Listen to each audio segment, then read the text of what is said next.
welcome to a special episode of The Platform. I'm going to do things a bit differently this season, interviews from all over the place. This is my bedroom slash office on the Gold Coast. I just shot an interview with Leslie Bega over in LA. Her story is just incredible, from Beverly Hills 90210 to The Sopranos to a bunch of awesome films, real estate, selling stuff for some of the biggest celebrities on the planet. It's an awesome story and it's great to have her on the show, and here she is. Thank you for being on Australian TV. Right on. Well, thank you for having me. I love stories, and I can only imagine you growing up in LA. That must have been a pretty crazy place to grow up, right? Yeah, actually. It's the entertainment capital of the world, isn't it? Yeah. But with the proliferation of the internet, like what you're doing, it doesn't matter where you are now. That's right. That is true. You can be in Istanbul, you can be in Yugoslavia, it doesn't matter. Exactly. If you speak a universal language, it will reach people. Well, I love doing a show about people's stories in chasing dreams. So was getting into the acting business, was that something you always wanted to do, to be an actress? Yeah, I've been acting since I was 6 years old. Wow. My mom was a theater star. Ah. And did a ton of musicals, so I would fall asleep underneath the orchestra pit. And I'd listen to everything from Gypsy to Cabaret to Sweet Charity, Bye Bye Birdie, Oklahoma, you name it. Every musical that was in production and she was starring in, I ended up knowing by heart. So I would, in those days, you can sneak up into the costume rooms and mill about the theaters and not really have any obstacles. And I would sneak into the wardrobe department and dress up and do my 52-woman, one-person show. I'd play 52 different characters. Wow. And sing and do all the characters. And one day I got caught. I was doing Gypsy, and the next thing I know, I was on stage. My first play was called The Patriarchs, and it wasn't a musical. It was actually, which is a beautifully well-written play. I mean, some of my favorite playwrights, it's not in the musical genre. It's more in the more dramatic realm, like Ibsen, Chekhov, Eugene O'Neill, Strindberg, Shaw, Pinter, Tennessee Williams, who's one of my favorites, Shakespeare, of course, Mamet, Shanley, Neil Simon, all the great playwrights, whether they're dramedies and comedies or dramas. I really found myself just devouring these great plays, and we had an entire library. So I ended up writing to a theatrical agent when I was a very young girl, and I was also into sci-fi, ironically. So I dressed myself up to look like Spock from Star Trek. Oh my God! Yeah. Crazy pictures of myself, and this agent was just. She was a chain smoker and from New York, and she was like, anyone with this much moxie, I gotta see. Come on. And I was like, my mom and my dad were like, who are you? What did my daughter do? Wow. And next thing I know, I was already on stage, but next thing I know, I was in commercials. I've done a ton of commercials. I starred in Michael Jackson's Pepsi commercial. What? I did just all these great, I did 100 commercials growing up. Was that the one where he was spinning around? There's a kid behind him, the little fan kid, or was that one? That was, no. Who was that? Is that Alfonso Ribeiro? I can't even remember who that was doing that. I think it might have been. Yeah. There was another one. Right. There was another one. Mine was the one, and it actually kind of parlays into my fetish for photography at a very young age. I took pictures all my life, and I had my camera that day, and I was taking pictures. Well, they were shooting shots of Michael. Yeah. And one of my friends growing up, my best friends growing up, the family, one of the sons ended up working. His name is Miko Brando. He ended up working for Michael and was his right-armed man. And he was on the side of the stage, and I was taking these photos, and I realized something was wrong, and I'm shooting, and his hair's on fire. And I shots of Michael spinning around with his hair on fire, and I'm screaming to Miko, because I knew that wasn't supposed to be happening clearly, because I had been shooting all day since that morning. Actually, for 2 days straight, I'd been shooting.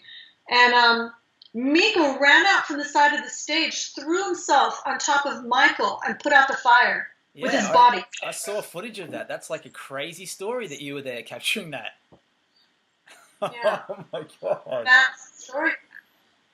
So I've been acting for a very long time. So what was it like? Because I think in Australia we kind of got to see you first up. I think, apart from like making out with Brandon Walsh in a hot tub, which was pretty insane. But I think Head of the Class did really well in Australia. What was that like being on a show like that? That was fantastic. As a matter of fact, around the time I met John, I was on Head of the Class. I just shot the 2-hour pilot for 90210. Yeah. And I just finished a movie called Mobsters. I played Anna Lansky. I was Patrick Dempsey's wife. It was with Christian Slater, Patrick Dempsey, F. Mary Abraham, Anthony Quinn. Beautiful film, 1920s Mobsters. And I just shot all these incredible projects. I had a really flourishing acting career. And I met the love of my life. I met John, and I couldn't say no to that. I actually met Michael before I met John, because I was on my way to a barbecue. And my girlfriend, who's a famous photographer, she's my best friend who ended up being my maid of honor at our wedding. Her name is Randy St. Nicholas, a very famous photographer and director. Yeah. And she called me up, and she said, you know, Lynn was the stylist for INXS, but she had also styled me in a People magazine layout that I did with 2 of the New York Mets. It was me, Christina Applegate, and 2 of the New York Mets, famous ball players, Ron Darling and Rick Hernandez. Right. They were famous at the time. Yeah. And we did this great magazine, huge layout for People magazine, like 8-page layout for People magazine. And Lynn styled it. That's how I knew Lynn. So Randy called me and said, hey, Lynn's having a barbecue tonight. I said, I know. She called me and she goes, are you coming? By the way, some guys that are musicians from Australia are here. Wow. They're kind of making a debut in America. And I said, oh, really? She goes, yeah, one of them is your husband and he's here. Whoa. And I said, well, I'm not looking for a husband, but I'll come see you. And I'm on my way. So I remember I was making my way over to the house. I parked down the street, and this guy comes limping out of the bushes. And he's like, hey, with that infamous laugh. Right. He said, where are you going? And I turn around and I'm like, he was like this beautiful, sexy serpentine creature. And I said, who are you? What's going on? And he goes, hey, and he had just had a motorcycle fall on his ankle. Wow. And so I said, who are you? What are you doing? And so are you going to Lynn's barbecue? And I said, yeah, I'm heading over there now. I said, what are you doing? And just then, one of his girls, she was really drunk. She was with this girl, a model, and she kind of came out to claim her territory in a very drunk way. Right. I said, do you need help? Because she was kind of falling over. And she goes, I just need I need a little bit of help. So why don't we help you into the house? And so we all kind of went into the house, and John was standing there. He was kind of in my way, actually. I was trying to reach my girlfriend, and I was like, this gorgeous, beautiful, model-looking guy with the most charming smile I'd ever seen. Had no idea that he'd end up being the love of my life. Wow. And the rest is history. We got on a plane the next night. He was so excited because he wanted me to see the show, and I couldn't wait to see him play and to hear the band, because at this point I had heard so much about him. Yeah. But the girl that Michael was with ended up getting sick and was vomiting profusely, like projectile vomiting. Ooh. And the entire show, I held her head over the toilet and I washed her clothes off because she had vomit all over her. It was like this Azadine Alaya looking gorgeous model in Alaya clothes, and was just in rare form, completely come undone. Washed her clothes off, washed her face off, put some makeup on her, laid her across the couch. And they all came. they were done, and she was looking beautiful laying on the couch. You missed the show. I missed the show, and John goes, "Did you see it? Did you see it?" And I said, "No, but I think I'm going to be able to catch your encore." But we were inseparable ever since then. And I kind of put my acting career on hold for that. So what was it like when you're traveling around with INXS at that time? Because right then they were kind of like, they had their moment as being the biggest band in the world. That must have been crazy, like following around. Well, the talent was undeniable. Yeah. Unspeakable, even. Just the quality of their craft and the integrity of their craft. Really, every single one of them. I know Michael and Andrew wrote a lot of the music, but so did John, so did a few of the band members, and really unsurpassed. So it's not like I was just following a rock band around. I was listening to some of the greatest music of our century. It really was. I was in a different genre, in a different realm of music. I grew up with a lot of classical, and then I had Broadway musical, and then I had all this. But really, and they were the voice of a nation for you. Michael was the quintessential poet, and undeniable, and just incredible. The incredible quality of their artistic and creative integrity was just so undeniable. It's really cool because I think that, since in the last few years there's been the documentary about Michael, and then there was the story of INXS that was told to Australia, and I think now we didn't appreciate him at the time, like how great particularly he was as a frontman and how great the band were, but now I think Australia realises that they were just so special. Oh, beyond. I mean, they did transcend to not only being the voice of Australia and of the nation, but of the world at one point, because they transcended style as well. If you notice, we were coming out of the grunge era at that time. Yeah. And here are these beautiful looking, gorgeous artists dressed in a fashion. And I remember a lot of it was Morrissey and Edmondson and these fantastic designers that came out of Australia that should be worldwide known. Yeah.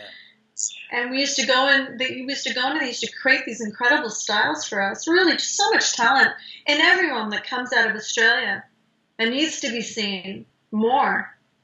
Even actors. Yeah. The actors. My coach of 28 years, my mentor, teaches a lot there. Oh, right. And well, I'm sure most actresses or actors would dream of being in one show that's kind of iconic. The odds of that are small, but you've been in two, really. I mean, 90210, you're in the legendary pilot episode, which kicked it all off. You were the first person to make out with Brandon Walsh, right? Yeah, I mean, actually, I was supposed to be a regular on the show, but I had signed on to do Mobsters at the time, wow. and they started shooting, and Luke came in around that time. He was kind of the male version of me. Right. Okay. So I ended up not being able to do it, which I think there were some pros and cons to that, because you can get loopholed very easily, and I knew that from a show that I had already been on. You can get loopholed into a certain realm of a character. Yeah. Even from Sopranos, all the offers that came in flooding after that were mobster girls and prostitutes and gomars and I already did that on the #1 show in the world. I can't do it again. I gotta diversify. Come on, you're getting anorexic over here. I'm gonna make a call. Okay? You're wasting away. Come on, what are you gonna do? Here. No, you keep it. I don't want your consolation prize. Bet you have a standing order at the jewelry store. I gotta be getting back to my table. What, to the blonde out there? What was that like being on that show? Because that show is truly iconic, and James Gandolfini is truly an icon. What was it like playing that character? Because your character was crazy. Yeah, great, wasn't she? Yeah. Wasn't she fun? Oh I worked with James already, though, on Get Shorty. Oh, right. Yes, of course. played Bear. Yep. I Vicky Vespa, the B-movie actress queen. I was like the new screamer, Gene Hackman's new kind of screamer star. I love that scene with you and Travolta telling him to get out of your chair. Hi. How you doing? Is your name Vicky Vespa? Excuse me? I asked you, is your name Vicky Vespa? No. Then get the fuck out of my chair. That was so fun. He's great. Yeah. Yeah. But Jimmy was a special human being. His humanity, really. And again, it comes down to like the integrity of a person's craft. I always thought that you can only be as good as an actor as you are as a human being. Right. He was a really special human being. Yeah. Yeah. Have you always been a big dream chaser? Like, is it something that you always manifest yourself and think about a lot? I think for anyone, if that question is for anyone that's watching this, I think it's really a matter about where your passion is. If you have passion for something, then you can't not do it. You know, for me, I've been doing real estate for the past 18 years, and that's been really capacitating 24 hours a day for me. That's all I've been doing for 18 years is real estate. I started off investing my theatrical money in real estate, so when I got my broker's license, it just made sense that I would help people invest their money and find good, viable, profitable investment opportunities because I was really good at it. I am really good at it. But then I come home and I do my Shakespearean monologues in my closet. I love meeting incredible writers and one person I just found a home for, a client of mine, is working with Nicole Kidman right now. They're doing her new show. Oh, right. And Nicole found this incredible book. It was beautifully well written.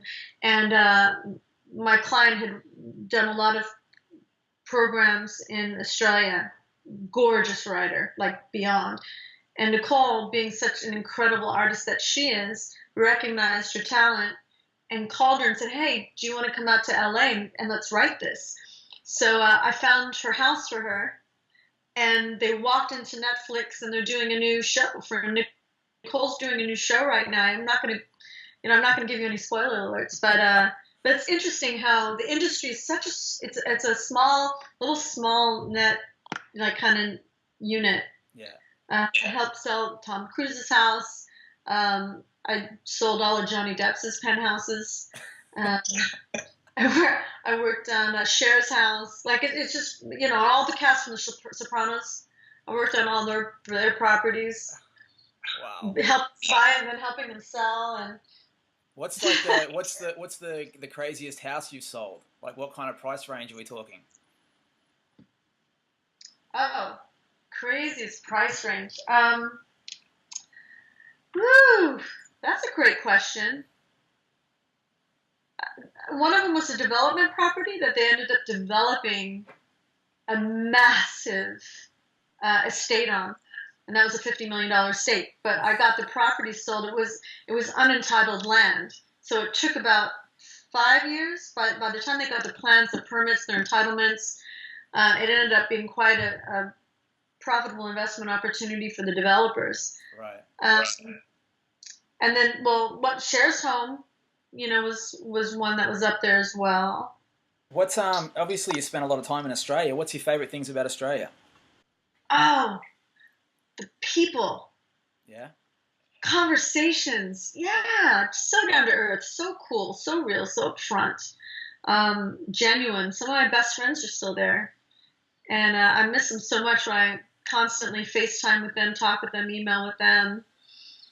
I can't wait to make my way back out and see them again because I haven't seen them in a while. But when they come to LA, they stay with me. I love the air. I love the quality. I love the quality of the environment. It seems to me that there's a really conscientious awareness about the environment in Australia.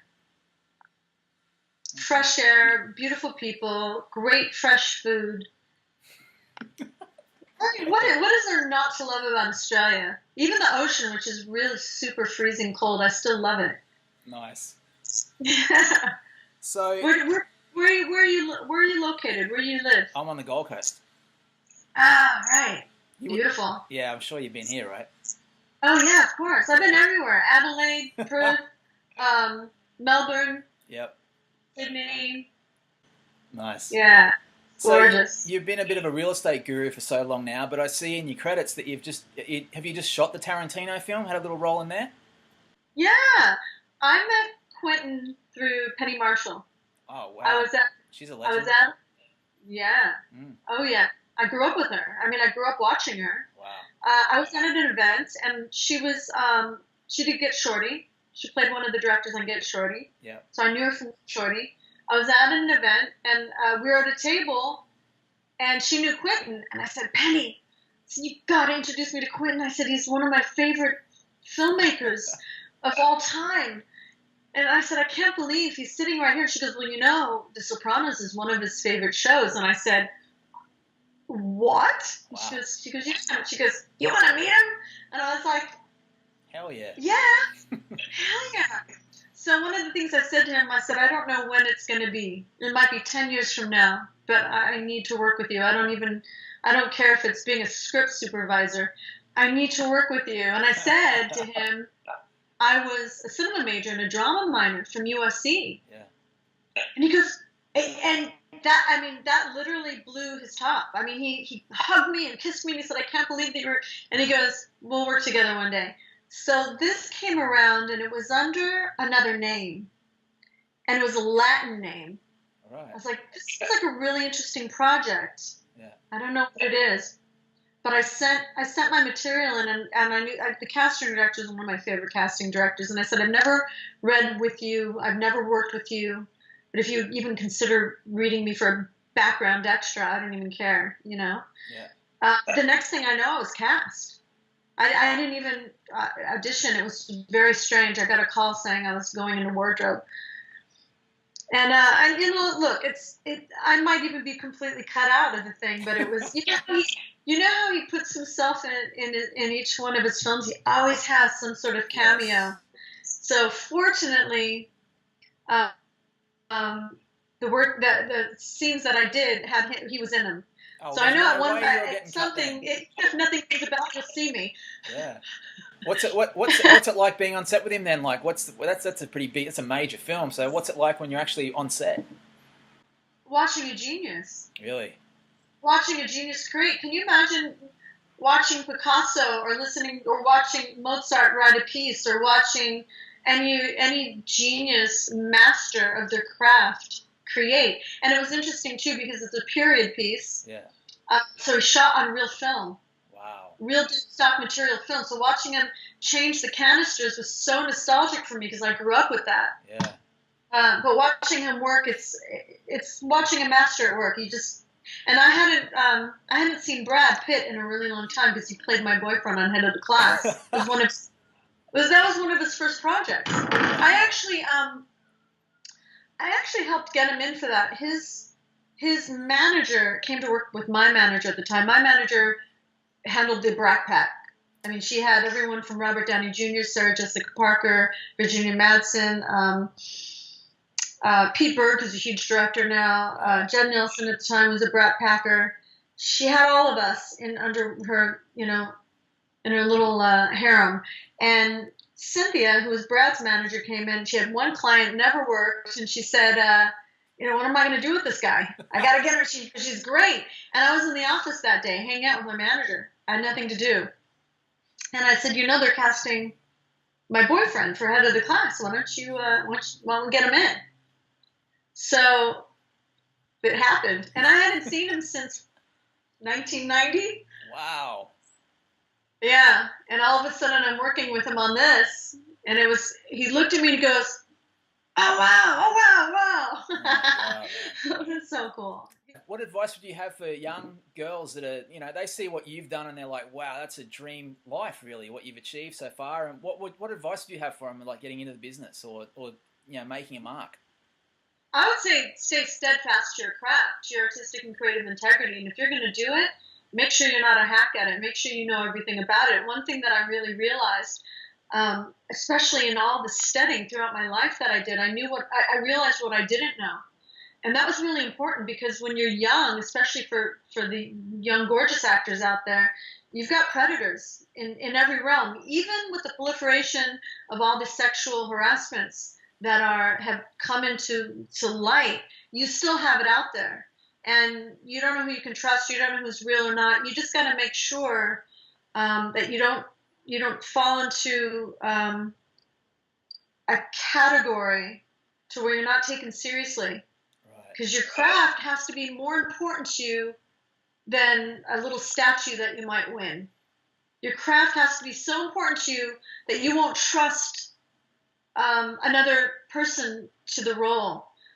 Toni Collette talks about that. And she's so brilliant. She's one of my favorite actresses. She talks about how it's just a matter of, how important to you is it to tell a story and to do what you do. Because if you're out to just seek love, fame, and fortune, you'll never get it. Has nothing to do with what the real portion of the industry is about. You just have to be devoted and really steadfast to your craft. And when I go into auditions, I don't try to get the role. It's not about it. It's about acquiring something or beating people out. To me, it's about just going in and doing my job. Because if I'm going in and actually doing what I do, then it's not going to matter if I do it in my closet or if I do it in a casting office or I'm actually doing it in front of a camera. That's the key. Great to talk with you. Thank you so much for the chat. Yeah. Are you coming out to LA soon? You got to send me an email if you come out, and we'll go about town and maybe take a scooter and go about town and go play and shoot some great video. Hell yeah, that'd be part 2. That'd be hilarious. Well, that'd be fun. It would be. Just get on scooters and just go about town and just film stuff. You never know what you run into here, so. Yeah. Yes, you never know what can happen in LA, the most random things, as I've found out over the years, and I'm sure as we're going to find out in the new season of the platform. That's it. Thank you for watching. Hope you enjoyed the interview, and we'll see you next time.